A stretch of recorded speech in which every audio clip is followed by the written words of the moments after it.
Bonjour à tous, on est heureux de vous retrouver encore ce soir pour cette semaine de prière de la JA. On est heureux parce qu'on est encore autour du texte biblique et ça nous fait plaisir. Et avec cette question, et pour vous, qui suis-je ?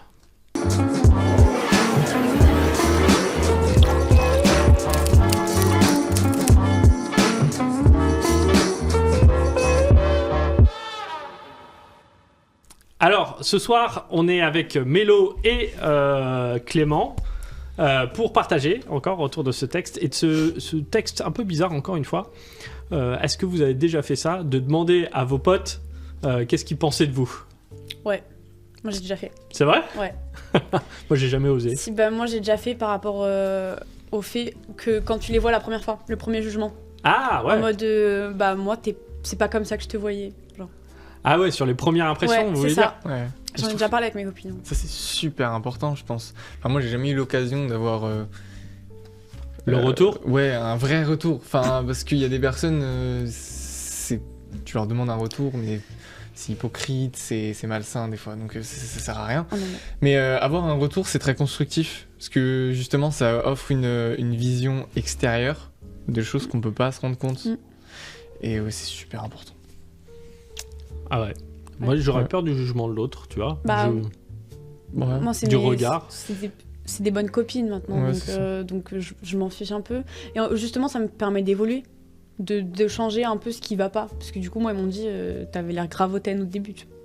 Ouais, mais en même temps, ça, tu sais que toi, t'es pas hautaine. Bah non. Et en fait, c'est leur perception. Donc, leur perception, elle est très subjective, non ? Sur la manière dont tu perçois. Parce que je me permets, mais en première intention, des fois, il y a certaines personnes, on leur adresserait pas la parole, et puis après, on s'aperçoit que elles sont grave cool, que ça se passe bien. Ça, c'est sûr, on met tout le monde dans des cases.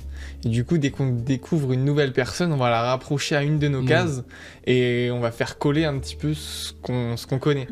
Et je trouve que ça marche un peu. Enfin voilà, après ça peut être très trompeur. Hein. Mais en gros, quand on voit quelqu'un, on arrive à discerner un petit peu comment il est. Voilà, après ça va pas stopper le fait d'aller voir cette personne. Et justement, en parlant avec cette personne, en la comprenant, en regardant un petit peu plus comment elle est, on sait de plus en plus qui est cette personne. Parce qu'à un premier coup d'œil, on peut pas du tout savoir... ça reste sur les stéréotypes. C'est dur à dire. Ouais. C'est quoi ? C'est des Kinder Surprise. Ouais, alors pourquoi des Kinder Surprise ? C'est parce que tu les vois d'apparence au début, et puis tu les ouvres et c'est pas la même chose. Ouais.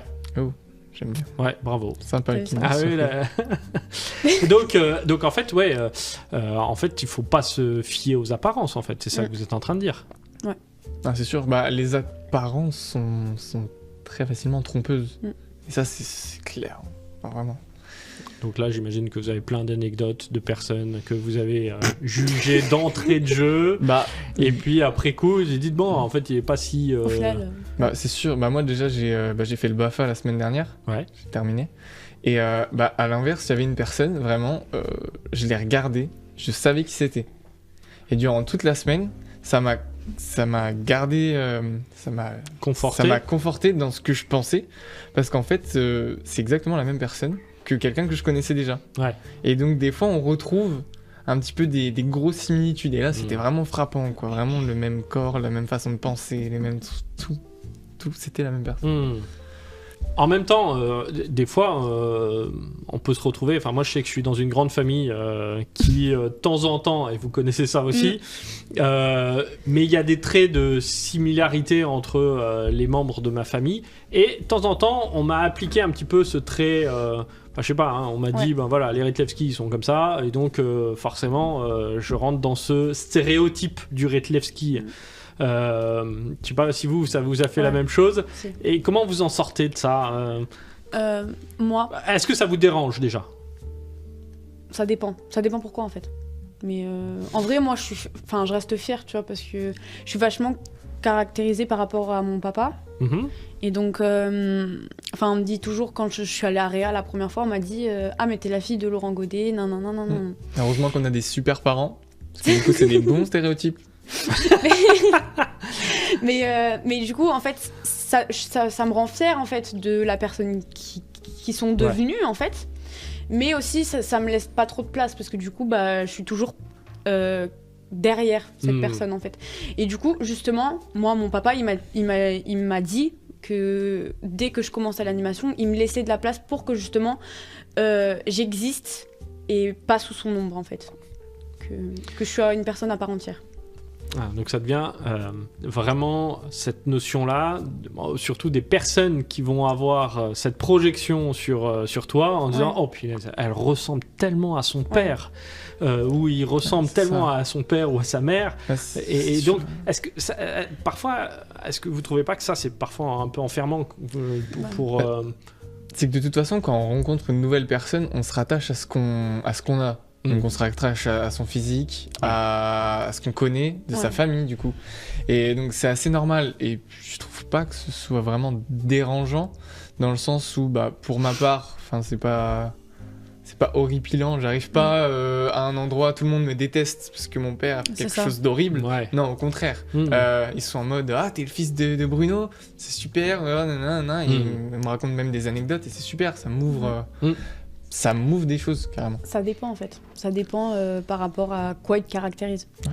Parce que moi, du coup, il me caractérise... C'est plutôt positif, en tout cas dans tout ce que tu dis. Mais du coup, si mes parents ou quelqu'un de ma famille a fait quelque chose de mauvais, ils vont me caractériser comme « Ah t'es la fille de telle » ou la petite fille de telle qui a fait ça.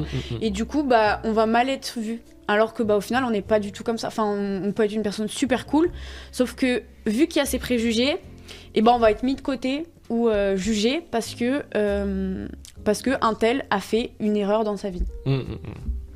Alors c'est super intéressant parce que là on est en train de parler d'identité pour finir, c'est-à-dire que mon identité elle vient aussi de là où je viens et en même temps elle dit parfois les liens qu'il peut y avoir avec ma famille, avec ceux qui ont fait que je sois là aujourd'hui, mais aussi des ruptures, parce qu'il y a parfois aussi, comme tu disais là, des fois, dans certaines familles, le besoin d'avoir des ruptures avec ce qui a été vécu, ce qui a été mauvais, ce qui a été pas bon, et donc de rentrer un petit peu là-dedans. Mais là, je reviens au texte, là, un tout petit peu.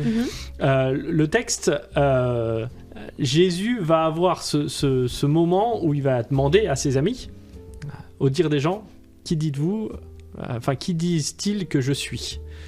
Donc il pose cette question-là, du regard que posent les autres sur lui. Quelque chose d'enfermant, un petit peu, parce que tous le voient comme étant un prophète, quelqu'un d'autre. Et va y avoir un autre regard, celui des disciples, qui a un regard totalement différent. Est-ce que ça vous est déjà arrivé ? Qu'il y ait quelqu'un qui vous dise quelque chose qui vous surprenne sur vous. Ah oui. C'est sûr. Ouais. J'ai pas d'exemple en tête comme moi ça, non plus, mais ça arrive à tout le monde. C'est certain. Et qu'est-ce que ça vous a fait d'avoir ce regard différent qui vous a... Ça dépend en fait de ce que la personne dit. Si c'est quelque chose de positif, c'est bien. Si c'est quelque chose de négatif, t'es peut-être... moi, perso, je suis déçue, même triste en fait. Je suis en mode... c'est comme ça que les gens me voient. Ça permet peut-être d'améliorer des points aussi. Si jamais tout le monde me voit comme ça, peut-être que j'ai quelque chose à me reprocher. Si c'est mauvais. Et après, du coup, moi, je ferai attention bien à la question, du coup, c'est qui suis-je ? Et donc, ça réfère pas à l'aspect physique. Sinon, on aurait dit que je suis. Et j'ai fait une disserte là-dessus. Donc le qui suis-je, j'y réfère évidemment à donc ce qu'on est nous-mêmes et quand Jésus donc va demander aux autres ce qu'ils pensent de qui il est, c'est curieux de sa part et c'est important parce que même nous on ne sait pas exactement qui on est. Pour ma part, je pense qu'on est le plus apte à savoir qui on est, on est plus proche de ça, mais il y a des visions qui diffèrent énormément. Et par exemple, quand on est petit, les parents, ils savent qui je suis bien plus que moi, quoi. C'est sûr. Ouais, donc ça devient intéressant, c'est de dire que le regard de l'autre, le regard de quelqu'un de bienveillant, peut avoir un impact positif en fait sur ce que je suis en train enfin sur la construction de mon identité. On a besoin de ce regard-là. Et en même temps, il y a parfois aussi des moments où il faut s'en détacher de ce regard-là, parce qu'il peut être, comme tu disais négatif. Tout à l'heure, même blessant en fait, parce que et pas vrai. Il y a des gens qui me trouvent juste comme un idiot.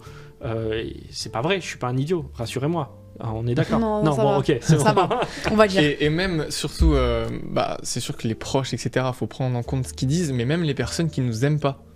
Je trouve que c'est important aussi de les écouter, parce qu'en fait, le fait qu'une personne ne t'aime pas, chaque chose que tu vas faire qui vont le déplaire, elle va l'augmenter. Donc elle va augmenter tes défauts fois 10 000, mais en fait ça te permet justement de voir un petit peu un panel de choses. Après c'est à toi de trier, parce qu'évidemment la personne qui t'aime pas, elle va sortir tout et n'importe quoi, mais ça peut te rendre compte de certaines choses que tu pourrais améliorer sur toi-même. Et donc je pense que c'est aussi intéressant d'écouter ce que les personnes qui t'aiment pas ont à dire. Alors, je voudrais venir un petit peu sur ce texte-là, encore une fois, parce que Jésus va inviter les disciples, en fait, à prendre conscience de qui il est. On a parlé de stéréotypes, on a parlé d'identité, même de projection, c'est-à-dire qu'on projette sur l'autre ce qu'il est ou ce qu'il n'est pas. En l'occurrence, Jésus, il a une certaine identité, et parfois on peut avoir un regard posé sur lui qui ne soit pas le bon, ou en tout cas, ça nous pose la question de comment est-ce que je perçois Jésus. Vous, comment vous le percevez, ce Jésus ? Comme une personne... J'allais dire bien, c'est pas ouf comme argumentation, mais comme une personne qui est toujours là pour les autres, qui est toujours là pour t'épauler et qui est toujours bienveillante envers toi. Après, cette question, qu'est-ce que tu penses de Jésus ? On pourrait la poser à tout le monde, et je pense que personne n'aurait exactement la même réponse, parce qu'en fait, pour moi, personne ne croit exactement pareil. On a tous quelque chose, un petit truc qui diffère et qui fait que du coup, on est ensemble parce que du coup, on a une croyance qui est proche, qui a de grandes similitudes. Et donc du coup, en fait, la croyance, c'est plein de personnes éparpillées qui croient en quelque chose. Donc c'est des minorités qui se forment pour être en groupe et pallier à la solitude du coup. Et qu'on puisse en parler librement entre nous. Ouais, donc si je résume, cela, c'est vraiment cette occasion que nous avons aussi de parler d'un ami commun, en fait, en l'occurrence Jésus, avec qui on peut partager certaines croyances, la manière dont je le perçois, et la manière dont je perçois l'autre, cet autre qui est Jésus, va m'inviter à pouvoir réfléchir, parce que comme toi tu vas le percevoir d'une certaine manière et toi d'une autre, d'un seul coup ça va me faire grandir, parce que je le perçois pas de la même manière, malgré le fait qu'on puisse être amis. Exactement. Et même d'autant plus avec les écrits qui nous offrent une base sur laquelle du coup on est tous sur le même point, et donc nos idées divaguent par rapport à ça. Et j'ai perdu là où je voulais en venir, mais c'est que du coup... ça reste un socle. Ça reste un socle, donc on a quand même des valeurs communes. Ouais. Et donc finalement, en fait, on a choisi nos valeurs. Parce qu'on a choisi de croire en ce Dieu. On a tous quelque chose qui nous rassemble, mais au final, on est tous différents, mais il y a quelque chose quand même qui fait qu'on est qu'une personne. C'est ça. Mais tous différents. C'est ça, la Bible est notre relation, notre lien. Alors j'aime beaucoup ce que tu dis, parce que souvent je répète que la Bible, c'est un livre relationnel qui nous invite à nous poser la question de la relation que j'ai avec Dieu et de la relation que j'ai avec les autres. Et elle m'invite à avoir ce regard, un miroir qui m'interpelle sur mes relations les uns avec les autres et sur ma relation avec Dieu. Et justement, le regard que je peux lancer sur Jésus, sur qui il est, sur comment il est, sur le regard que je peux porter sur moi et sur les autres, va influer aussi sur la manière dont je vais être en interaction avec lui. Si je pense que t'es un gros blaireau, t'es bien d'accord qu'à un moment donné, je vais pas avoir la même relation avec toi que si je crois que t'es quelqu'un d'intelligent, de sympa et d'intéressant. C'est sûr, tu vas pas me dire les mêmes choses, tu vas pas prendre sur le même ton, tout sera changeant, quoi. C'est sûr. Bon les amis, c'est la fin de l'émission. Il faut surtout trouver le défi qui est là. Donc on en était où ? Qui je suis ? Alors ce qu'il faut dire à nos internautes, c'est qu'on n'a pas préparé à l'avance ce défi, et donc exactement. on le fait en live. Il arrive maintenant. Attention. T'as une idée là. Je Non, sens Mélo. Pas du tout, j'allais Pas du interroger tout. Clément en fait. Moi, c'est pas original. Qu'est-ce qu'on pourrait avoir? Moi, il me semble peut-être une idée. Vous avez peut-être des préjugés sur une personne. Ah, essayez de les. Au moins, C'est une essayez bonne d'aller idée. au-delà de ce préjugé et d'aller adresser la parole à une personne que vous imaginiez peut-être. Ouais, c'est voilà. une bonne idée. Au moins de dire un bonjour. Vous pourriez peut-être- être surpris. Ouais, exactement. Donc, Ouais. aller au-delà des préjugés, ce serait super intéressant. Voilà. Exactement. Je suis d'accord. Eh ben, les amis, c'est la fin de notre émission de ce soir. On était heureux de partager avec vous ces instants. On se retrouve demain pour une nouvelle émission. Allez, bye bye.